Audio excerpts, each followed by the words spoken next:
Hey guys, how's it going? Last night I installed the TUBliss system on a 21-inch wheel. Although I left out a new step to the process. I like to have this do it correctly for video, so I'm going to actually do the video on the 18-inch rear rim from Warp 9 that I got with a new tire. And that way you're shown how it's done correctly. So let's go ahead and do that. So guys, I'm here with the TUBliss 18-inch for the rear Warp 9 rim I got brand new. So I'm gonna go ahead and go through this. Let's open it up.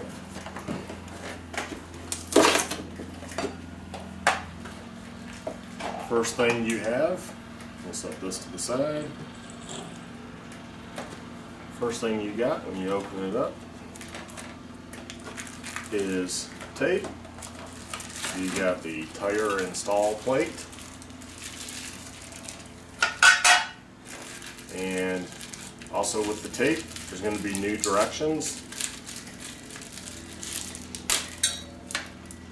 I just dropped the little plug, the black plug, little guy. It actually will go on the inside out, and when you wrap the tape around. I did not do that on the front. That's the stuff I left out because they never had that before. I didn't think about it. I thought it was a plug from the outside, but no, it's from the inside, and then the tape goes over. So my front is technically done incorrectly to the new directions.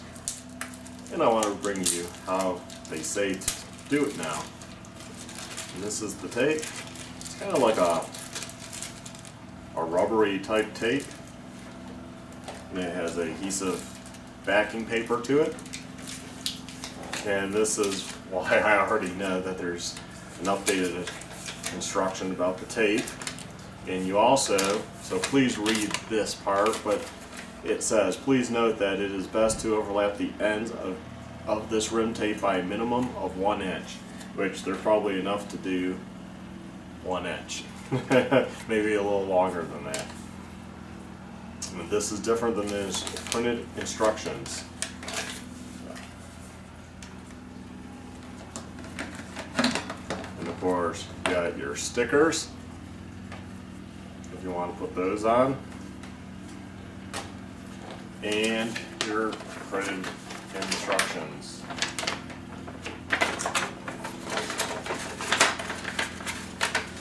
Mainly I just wanted to make sure, which I thought it was, it's a 7/16 drill bit, which is also 11.11 millimeters. So they say 11/16 or 11 millimeters. Well, I have a kit, it says the 7/16 actually comes out to 11.11 millimeters.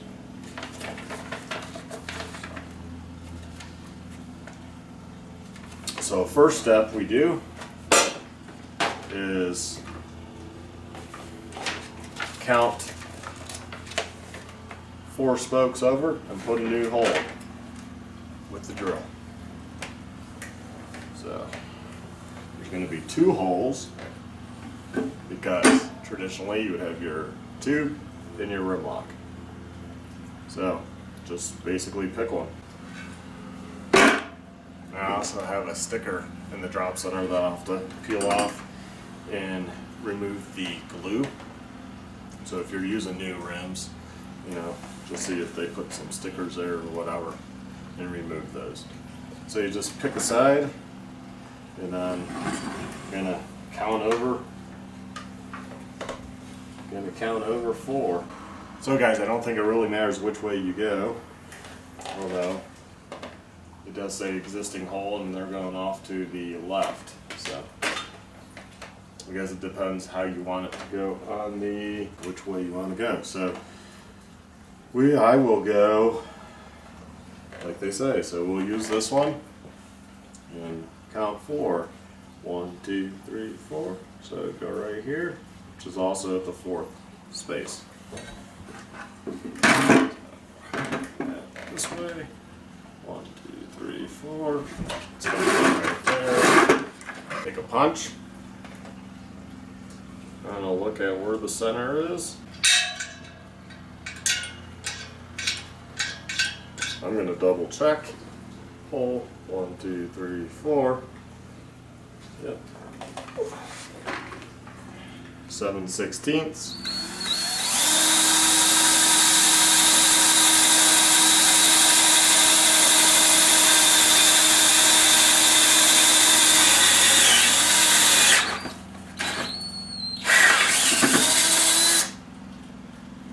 Okay, I'm through.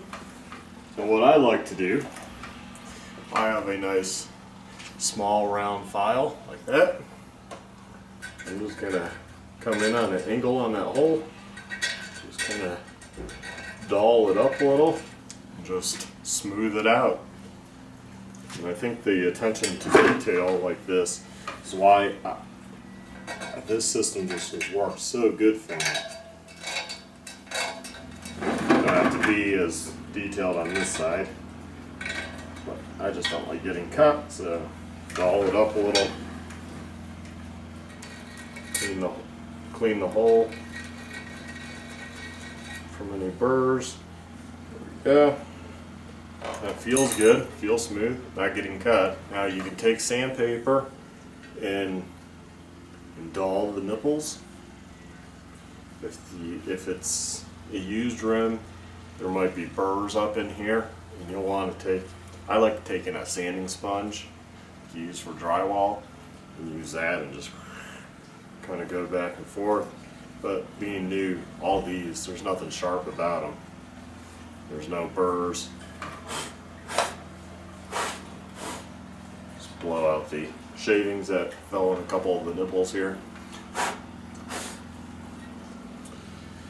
And now I will clean the inside. I'm going to use a couple different products. I like using rubbing alcohol. It says do not use brake cleaner or other type solvents, but rubbing alcohol is really not I wouldn't really call it a solvent. I've never had issue with tape sticking after you use rubbing alcohol. It's just to take off any light coating. Oh yeah, we got to take this sticker off. So if you bought rims like from Warp 9 or from whoever, it might be a production sticker. You know, normally a tube, it wouldn't really matter. Glue your residue left. It might not matter if you just covered it up, but I would prefer to just remove it. I have a thing of Goo Gone, which is oily, so it will definitely make sure to clean that area very well. After I remove the sticker residue, rubbing alcohol, especially in that area, I just use the Goo Gone. And like I said, I'm gonna do a couple different, because they say don't use solvents, and I don't know if rubbing alcohol is considered a solvent. So I will also, they say use Windex or some type of glass cleaner.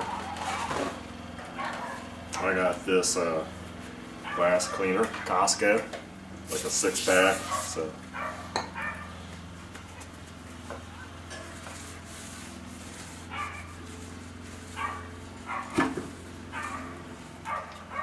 tape is held together. They have like a piece of masking tape kind of holding it down. Of course, I cut my fingernail, so I can't get a hold of it. Just peel it off. Of course, the neighbor's dog has to go like crazy barking right now. So it has backing, so peeled the backing. Something right there. Try not to forget to put that in. Finally.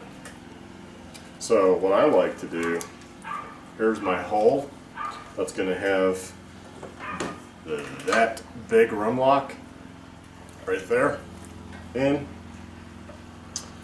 and I like to start it past that.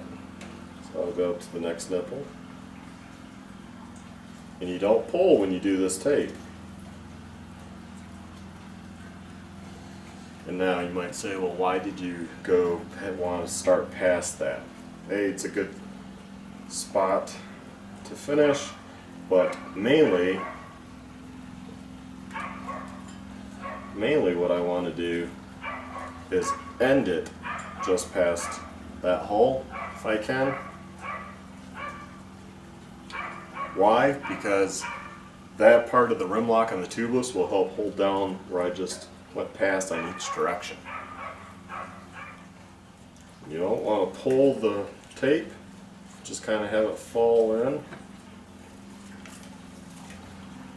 I'm letting it kind of fall, kind of trying to guide it, and using my left hand to push it down into the center. These nipples are kind of on the bigger side, these warp 9. Now, see, if you pull tape, which we tend to always seem to do, right? Like if you treat this like electrical tape, it's going to stretch it, and it's not going to want to stay down. And I think it's going to want to then ride on the nipples more than having each section needs to fall into between the nipples. This is mainly to protect your high pressure tube. If I recall from at least what they used to say is it's not there to seal up for air. Because how that's working is the red carcass is pushing out on the tire, so between the tire and this side of the red carcass up here, it's sealed. Air's not going to be in this area. Too many people think this is actually sealing up the spoke so you're not getting any air leaks. This is not where you're usually getting air leaks. If you're getting air leaks, you're just getting a bad fit between, well, you could be getting a bad fit between the tire and your rim, and the red carcass in your tire. They also now tell you one of the steps is to actually take soapy water and squirt it in and kind of soak the red carcass as you're fitting the tire and having it seal. And I know an extra step I've never done, didn't do yesterday. That tire seemed to hold air. It might have been down a little bit on the PSI. I didn't really pay attention before starting to let air out this morning, but I mean, it wasn't empty. Let's put it that way. And usually the tire will kind of settle in. Now, if you're getting a lot of leaking, or it seems to leak pretty quick, like you could not go out riding because it's leaking, that type of leak, you can put slime in the tire, and I've done that, and that helps seal up. And usually I have no problem though. Occasionally there might be one that it's more the tire not sealing against the rim. Okay, an inch past. Yeah. So at a minimum of an inch past, I'm going to go past my hole like I plan to. Okay, where's my hole? There's my hole, just slightly past. That's good. I have scissors on hand. Cut. For an 18-inch wheel, you have plenty. 21-inch, it's a little bit closer. So now what I do is I go through and I just kind of push down, because this is what the high pressure tube is going to push on this center middle part. And you know what I forgot to do? Again, I forgot to put this plug in. No, they never had this step before, so. Okay, where's my one I drilled? Well, I'm going with the old system because once again, I forgot the plug. That wasn't ever there before. Yeah, that's a pain to actually remember. I've never had a problem with the old system and the plug. Not having that. I don't know what the reason was for changing the tape. I never had a problem with the yellow tape. It seemed kind of like more of a fabric. It seemed like it went around the nipples a lot better. We'll see how this one does. Feels silly that I forgot that plug again. I was too busy talking to you guys and I just totally wasn't thinking about it. There we have it, minus the plug. I guess I'll be reporting back if that plug proves a fatal thing, but it never did in the past. So in the past you just went around and I believe they told you maybe there was put a sticker on the inside. I don't think I did. And then I just put a sticker over the hole on this side, and that's it. And just keep the dirt and stuff out of there, seals it up. Like I said, I've never had a problem with that method. So I will recommend following the directions and putting the plug in. If you miss it, well, you're really not undoing the rim tape because you don't have any more, right? And I'm wondering if that's what people do. They miss a step like that and they panic and they peel that up, and then it's just, I don't think it's going to come up easy, and it puts a funky spot there. So then what we do is we lay that guy down, find our new hole, it should be over there. Lay that, and that's good. This one needs to come over more. Line up your stem to the hole as best as you can. There we go. Lock this up for the rim lock.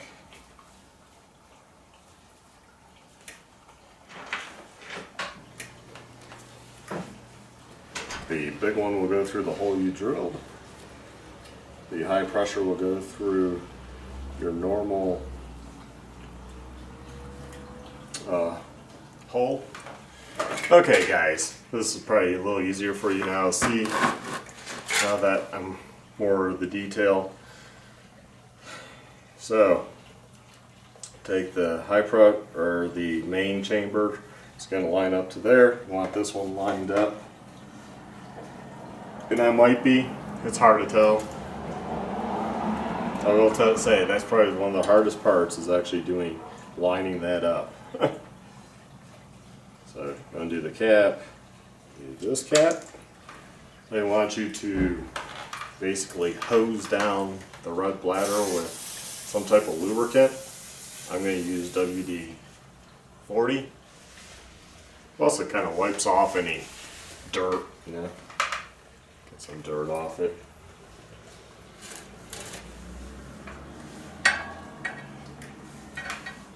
Let's see. Oh, forgot one step. I need to put holes so I can put the stems through. Take a razor blade, find your hole, there's the one I drilled, move my finger out of the way. Of course it's 2 layers, so it's a little thick. Kind of make a star pattern in it. It is kind of hard to cut it, but that's why I grabbed a new razor blade. Kind of work your way around. Okay. Okay guys, so you want to make sure those are lined up. It looks a lot better now. I also want to make sure this is in its little holder correctly. There we go. There's like a lip. So make sure the tube is under that piece right there. Yeah, that one there. This one.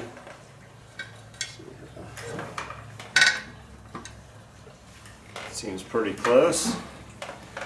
Okay, so you got that in, and you want to work your way around.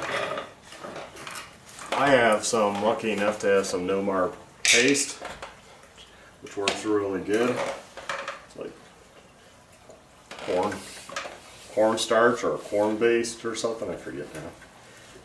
But we'll just kind of lube up the edge of the rim.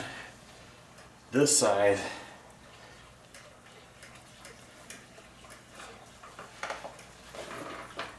I do the to clean my hand off and start pushing.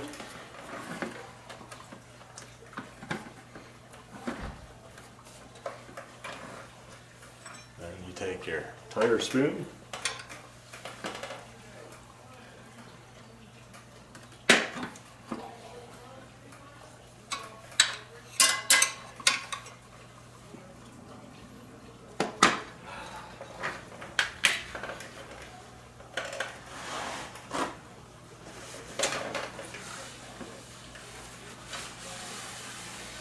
wipe off the excess Nomar lube, and valve stems don't look bad.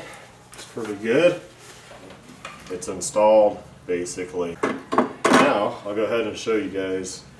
We'll continue on. You can stop the video here. That's all you needed. But we'll continue on, and I'll put the new Desert IT tire on this rim.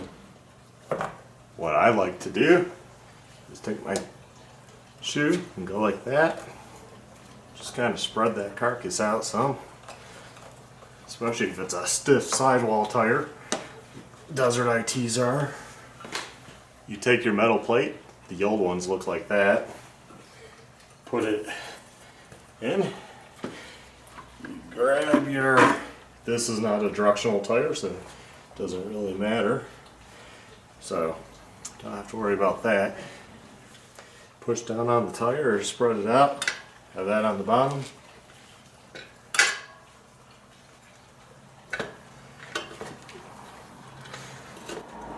Sometimes this is easy, sometimes it's not.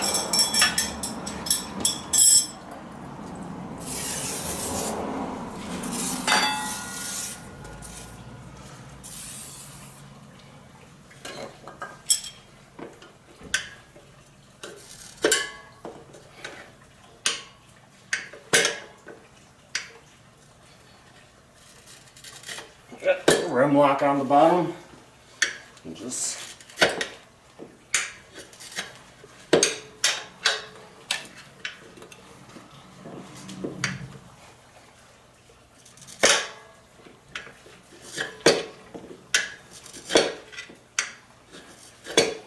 yeah, come on.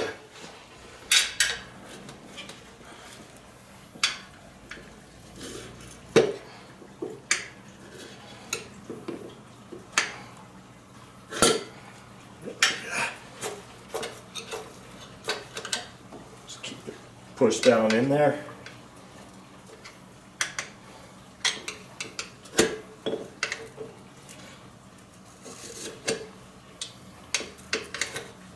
There we go.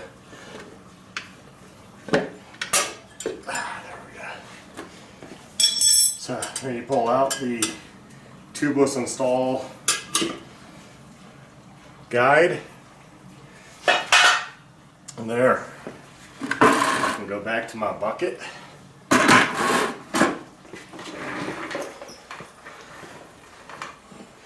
And it's about on. So you want to start on the opposite side of your rim lock. So reach in here, bring the tire into the bead, or the bead of the tire into the rim of the channel. Go like that. I use my leg.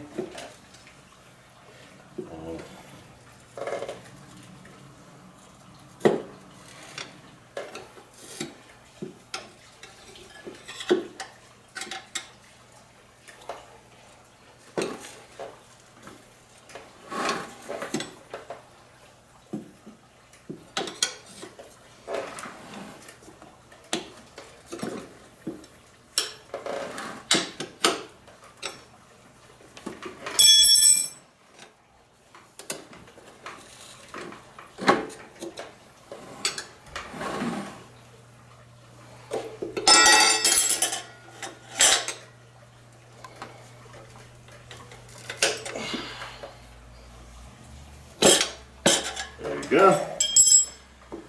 Just like that for one side.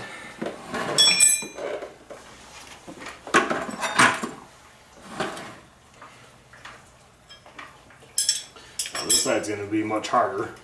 So this is where you take the Nomar stuff, if you got it, and you put it underneath the bead. And kind of this lip right there. But the outside lip doesn't really matter. That's not going to really be rubbing. Go back around. Let's go there. Let's go there. There.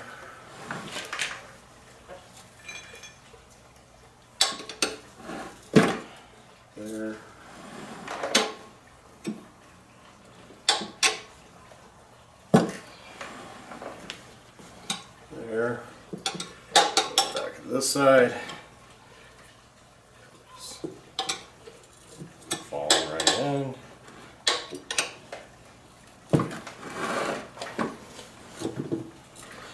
So tires. What you're doing is, and the reason you start on the opposite side of the rim lock is because you want this to fall in the drop center, which is the middle of the rim, so it'll give you more room to pull that tire on. So basic principle of tire changing.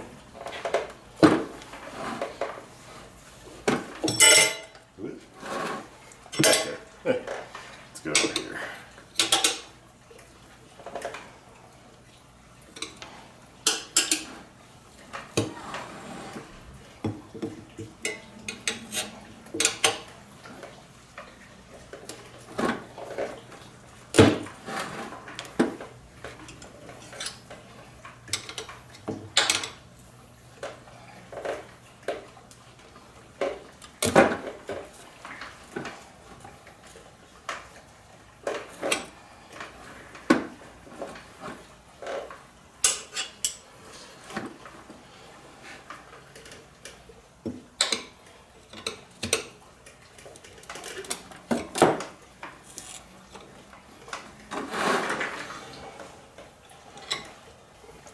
And now that's part way on.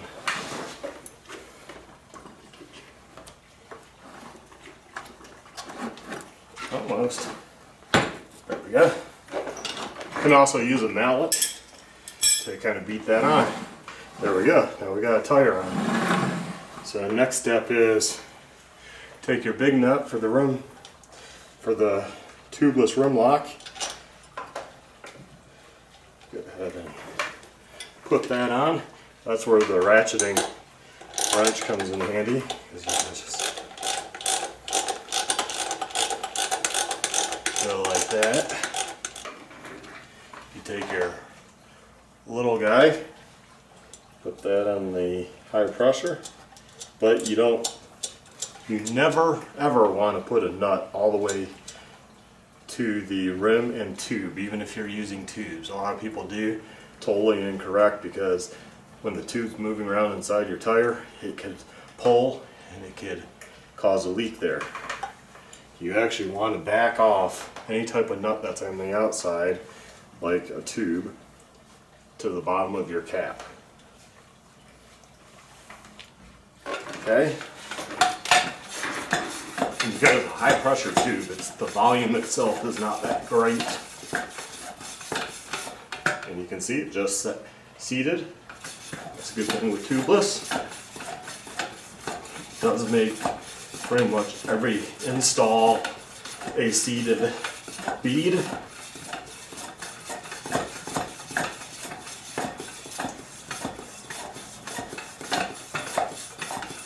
You'll want to inflate it to 110 psi. Yeah, that's 110. Red cap is the high pressure that they give you. I'll be changing these out to aircraft grade caps, so I will not have any leaks, and I just backed that to the cap, so that's free to move, pull in, you know. Spoke rims under high, if you looked at high-speed camera on a spoke rim, these things actually do flex. So you don't want your tube attached to the rim. I went to 20 psi, mainly just so I could let it go overnight. So guys, that is how you change or install a tubeless system onto new rims. Older rims, you'll want to take more care, make sure the inside is cleaned well, use the sandpaper sponge like I mentioned, and just make sure there's no burrs, and just really pay attention to the inside. And yes, it is a little bit of a workout. I was trying to do this really quick because I have guests. So hey guys, thanks for watching. Please like, subscribe, and hopefully this helps you install tubeless on your bike. So thanks for watching.